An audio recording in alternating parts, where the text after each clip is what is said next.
Diba? Tapos painit na tayo ng kawali.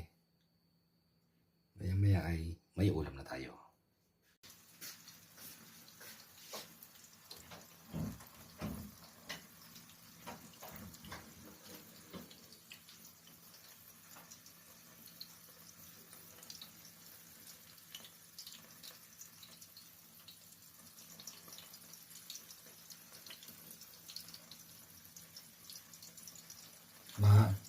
At ayan, meron na tayong pananghalian at pangagahan. Ito na yung tortang talong na inihaw natin.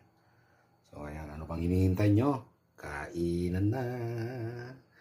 Kainan na. Sarap na naman nito guys. Mas masarap yung mga ganitong ulam kaysa sa mga nabibili sa labas. Kailangan yung may pagmamahal. Siyempre, tikman natin. Sarap. Thank you so much and please like and share.